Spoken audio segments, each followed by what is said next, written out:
Manze kama mnaweza tuhikishia usaidizi home. Huyu msichana hata tumjui jina. Anaitwa Priscilla yenye tunajua. Kama wewe unamjua, kama familia yake inamjua, manze msaidieni. Huyu msichana ajifahamu na ni Wakenya wengi wajifahamu manze. Msaidieni. Sasa walichukua marazi room yenye nalalanga kuna viti. Sasa nikakuja kwa hizo viti nilale hapo. Walikuja walinitoa kwanza, mmoja alinigonga teke nikarushwa hapa kona. Wakachukua vitu zao wakaweka kwa room nyingine iko hapa. Sasa nimelala kwa floor na hakuna kukula. Sasa hata tu venye naongea naye natetemeka.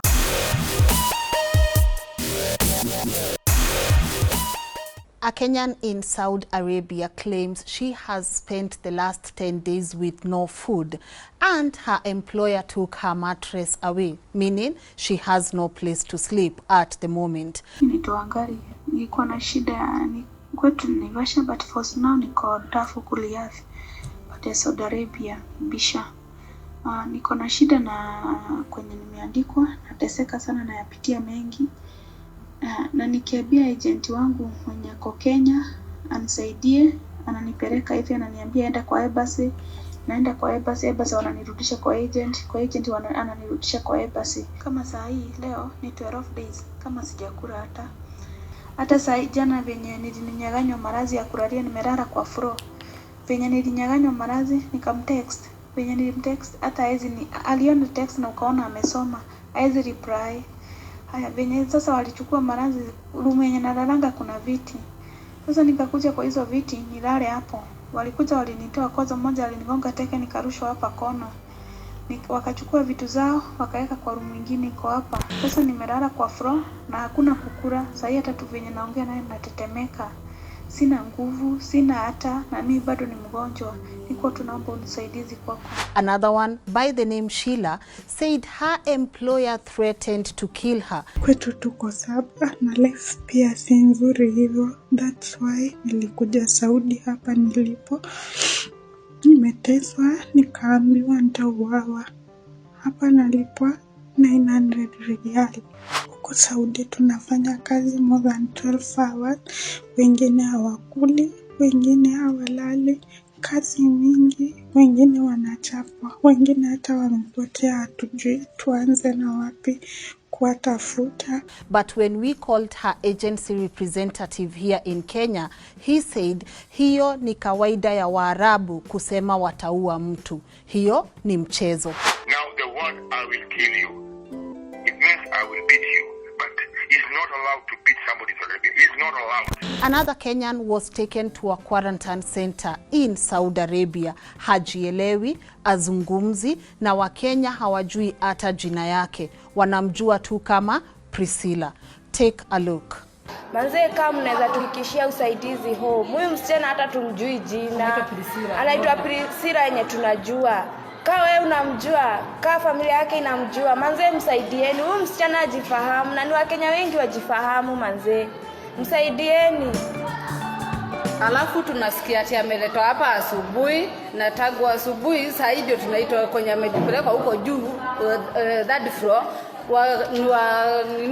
wa Filipino wako huko. Wakateremka chini second floor juu Kristo sisi tuko chini. Wakatuambia hapana, kujeni kuna Mkenya mwenzenu ako hapa na ako hali mbaya.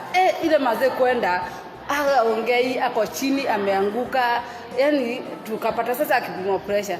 Kusema ukweli, mkitazama hadi ya huyu mama, sisi kama Wakenya tunaumia. Tulikuja huku ada government, sasa hivi tukililia hadi hizo ofisi zenye zimetuleta kazi huku hawatusaidii, wanatuambia sijui corona. Sisi hapa tuko quarantine, tuko watu wengi sana wamekuwa ni kama machizi, wengine ni wagonjwa, wengine hapa wanajua, wengine hapa ni wagonjwa. Kusema ukweli, hii ujumbe nataka kufikishia Uhuru mwenye alikuja hapa kutetea. Sisi kama mashagala wenye tunakuja huku Saudi, tunaumia na tumeumia, tumechoshwa na nini yenu. Hizi siasa, kila wakati tukikuja kwenu, mnakona siasa tu. Amtusaidii, tunaomba usaidizi kwa serikali ya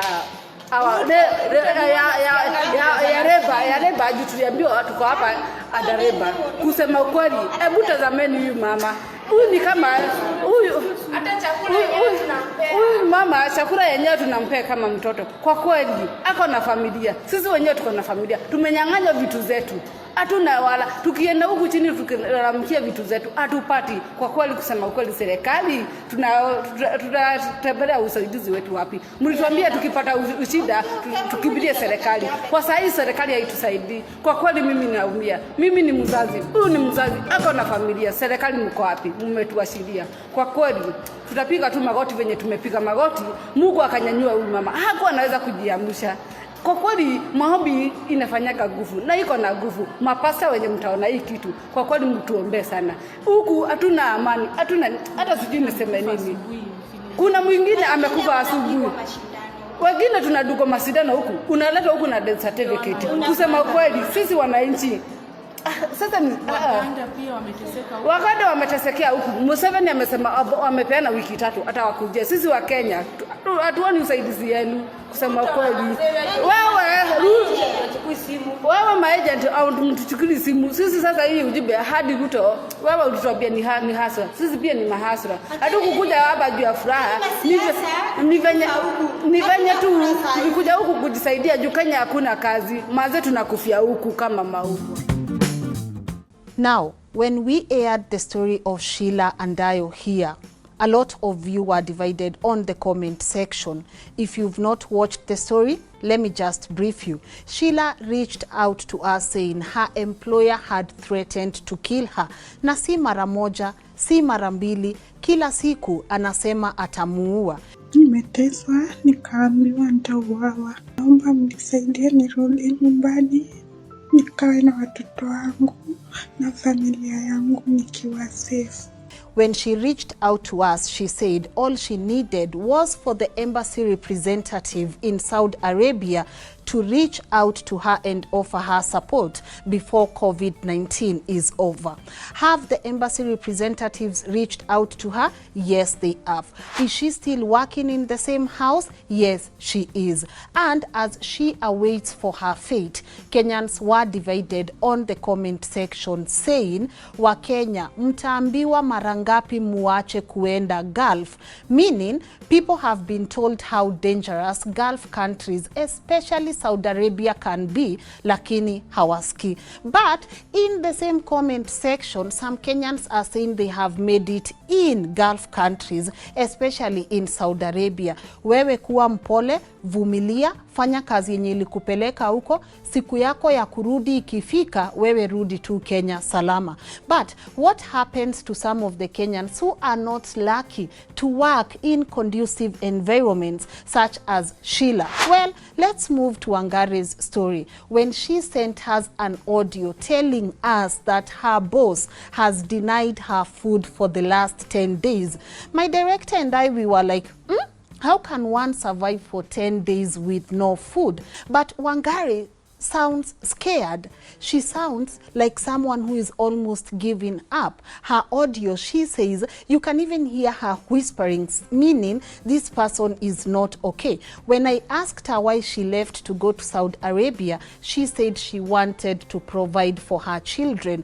And this is what I'm getting from most of the people commenting in these Gulf stories. Kenyans wanaenda kutafutia watoto wao. Kenyans wanaenda kutafuta chakula.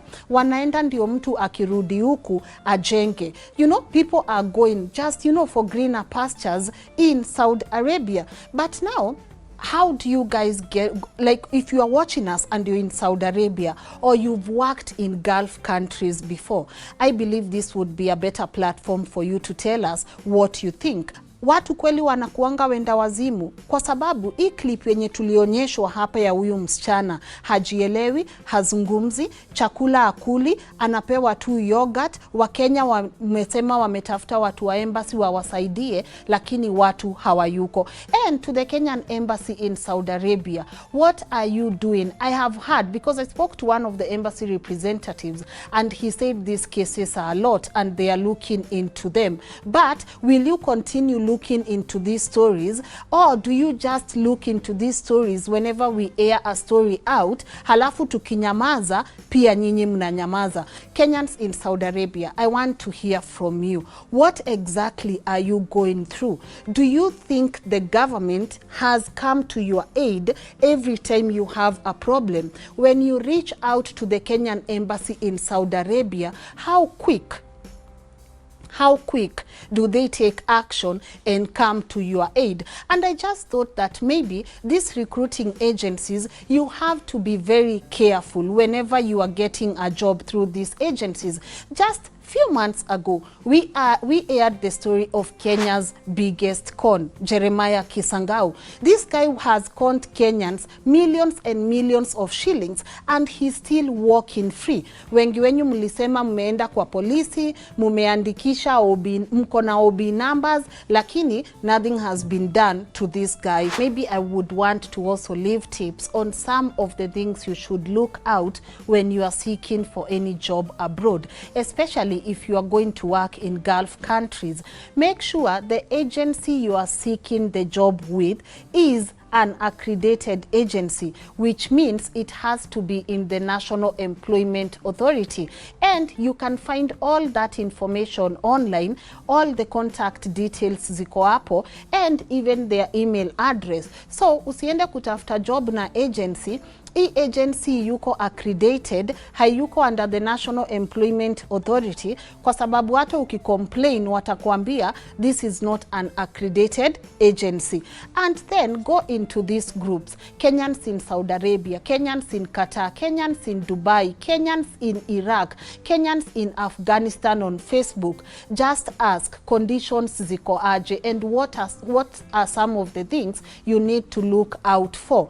And also make sure penye unaenda si place yenye passport yako itachukuliwa, because Sheila's case amekatazwa hata kununua SIM card ya Saudi Arabia. She just uses the Kenyan WhatsApp number. So I do not know how mtu anaweza andikwa kazi na ukatazwe hata kununua kadi ya simu. And also the agencies hapa Kenya wako na numbers za their bosses uko. It was so sad for Sheila's recruiting agency hapa kusema haina namba za boss wao. So how would you take someone to Saudi Arabia halafu ukose namba ya nyumba yenye ulimtuma? Yeah, so make sure you are well aware of the country you are going to seek for employment, because I understand the situation about Kenyans in China has been highlighted. Kenyans in India has been highlighted, but you are saying no one is speaking about Kenyans in Saudi Arabia, but you also have to come out and speak. And what are you guys going through?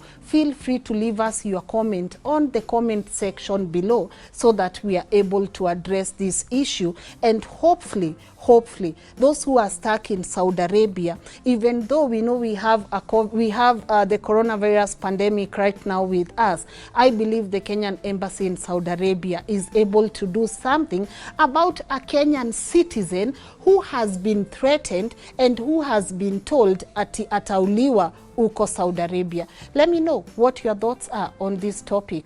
My name is Lynn Ngugi. Till next time, bye-bye.